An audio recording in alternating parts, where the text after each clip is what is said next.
این هفته خبر تو خبر داره براتون از قمپوزای آخوند رئیسی که مرغ پخته رو هم به خنده میندازه. امروز در جمهوری اسلامی ایران آزادی فکر و اندیشه، آزادی قلم و بیان و آزادی در حوزه‌های مختلف تضمین شده. حالا یه چشمه از این آزادی در حوزه‌های مختلف رو از زبون یکی از مهره‌های خودشون بشنوید. آقای رئیسی با حضرت خودشون در خراسان جنوبی رقابت میکنن. در استان قزوین 3 تا نماینده میخواد مجلس خبرگان، فقط 3 تا تایید شدن. همین صبح یه جایی در یه کانالی دیدم که در یه استانی 2 تا نماینده میخواد، 1 فقط تایید شده. ببینید کار به کجا کشیده که حتی وعده دادن تو نمایش انتخابات رو هم ممنوع کردن. یعنی الان وقتی نماینده میاد تو شهرستانی، میاد جایی تو مسجدی حوزه انتخابیه‌ای شروع میکنه وعده نان مسکن آزادی که آدم یاد چریک‌های فدایی خلق میفته، که نماینده های از این دست اتفاقا بگیریم اینا رو پرتشون کنیم بیرون. این هم جواب لاته آخوند رئیسی از زبون خودیاشون. ما چه کردیم که کار به اینجا رسید؟ چه خزانه خالی تحویل دولت بد دادیم؟ همه الان دارن آقای رئیسی رو فحش میدن، همه دارن به این بد و بیرا میگن. بگذاریم از این که اینم با این قور زدناش حرفی جز بخور بیشتر نداره و دنبال سهمشه.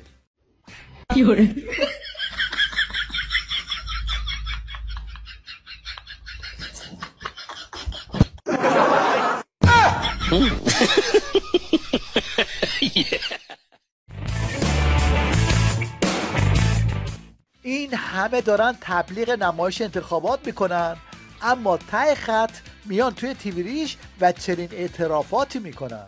بعضیا بگیم انتخابات 11 اسفند میخواد تو درگیری فیزیکی داشته باشه که شما اصلا بی‌جا میکنید که از انتخابات صحبت میکنید. 8مون گرو 9مون بیاید انتخابات چه، برو دنبال کارت. واقعا فکر میکنن که مثلا فحش و ناسزا داریم ما بهشون بگیم که الان ستون نظام که ولی فقیه باشه توی چنین وضعیتیه.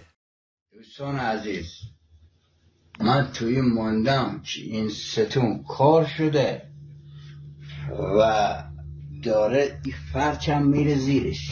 نگاه کنم قشنگ، یعنی فرچ میره زیرش.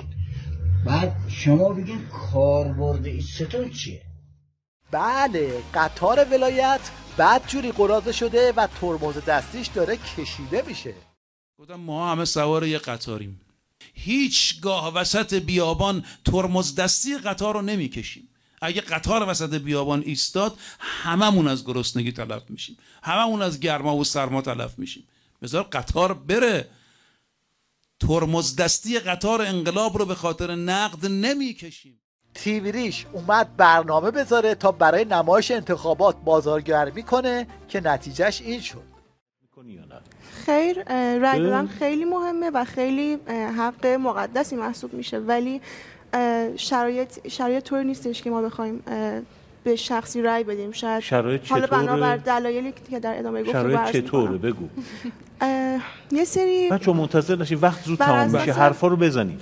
به هر حال از نظر عموم مردم اگه بخوایم نگاه بکنیم، یه سری بی‌کفایتی‌ها و بی‌مسئولیت‌ها رو انسان می‌بینه که خب به هر حال اگه قرار باشه به این نفر رای بدی، اون شخص نماینده منه در اون مجلس. صرفاً در تو انتخابات می‌خوایم صحبت کنیم و من شخصی رو شایسته نمی‌بینم که در حال حاضر بخوایم بهش رای بدیم.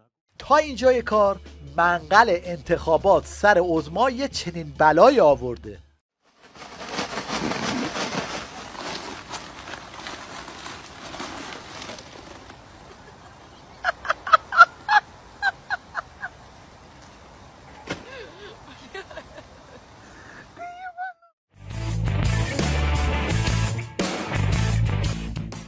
مشنگستان این هفته رو با خالی بندی های جدید آخوند رئیسی شروع میکنیم. امروز ما در کنار استقلال، آزادی و جمهوری اسلامی که ازش بهره مندیم و باید شاکر خداوند متعال باشیم، علیرغم تلاش‌های بسیاری که همگان کردند، به دلایلی که ذکر اون دلایل در این جلسه فرصت نیست، ما یک پیشرفت‌هایی داشتیم که خدا رو باید شاکر باشیم. این هم یک تصویر شماتیک از پیشرفت‌های آخوند رئیسی. شوفوا اللعبة اللي يطيح تحت وخسران. زين لين آخر شيء اوكي؟ اوكي. أنا أول. اللاعب ما يقدر ما يهرب من الطريق هذا الطريق ها؟ ثاني؟ خسران. دور. أشوف. طيب. والله ما خليك. این هم جواب یه آخوند از باند مغلوب به خالی بندی های رئیسی. داخلی داره این حرفا که ما داریم مثلا به فلان جا میرسیم، قطارمون پیشرفت داره میکنه فلانی. آقا پیشرفت در جایی است که ما برای مردم آرامش روحی بیاریم، برای مردم رفاه بیاریم، برای مردم به اصطلاح تورم رو از دوش اونها برداریم، گرانی رو برداریم، کاری بکنیم که مردم احساس آرامش بکنند. آقا این کاری که شما دارید میکنید ما رو برمیگردونه به ما قبل اسلام. نحوه کار رئیسی و دولتش توی این اوضاع و احوال یه چیزی مشابه اینه.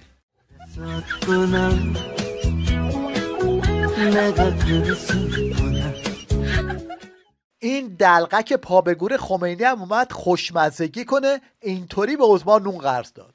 موفق ترین گروه ها تو کشور تریاکی هستن. 100 تا تریاکیشون هرجا بکنی سال دیگه میشن 200 تا.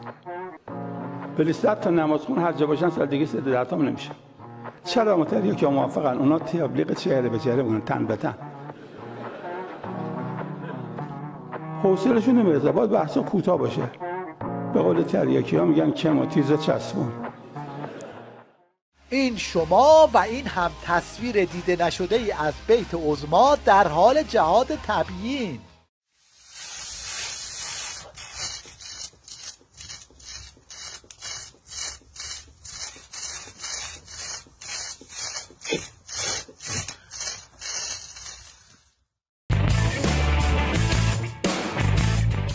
جشنواره فیلم زجر آخوندا سال به سال مفتضح‌تر میشه.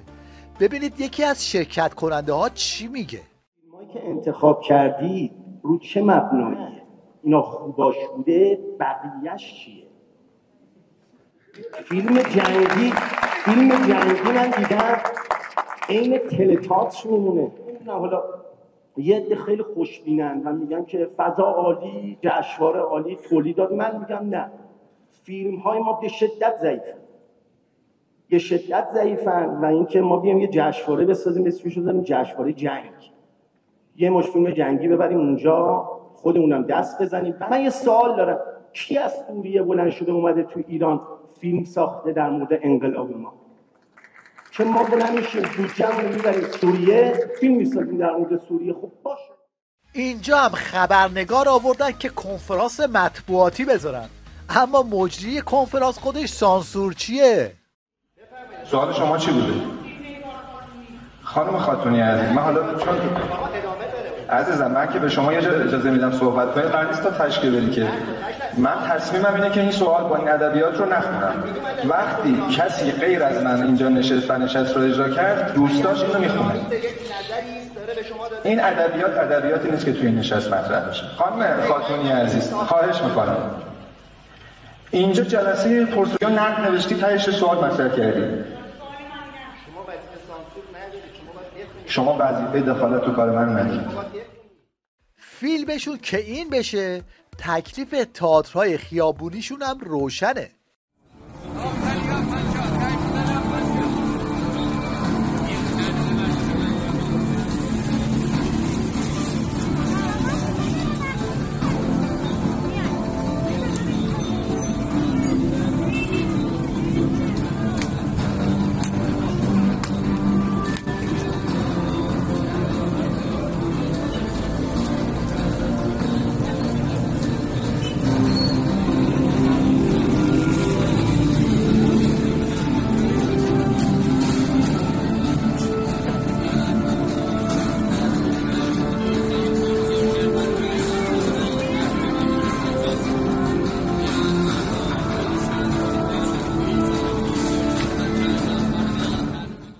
این بسیجی جوگیرم معلوم نیست چی تو ساندیسش ریختن که اینطوری شلنگ تخته میندازه.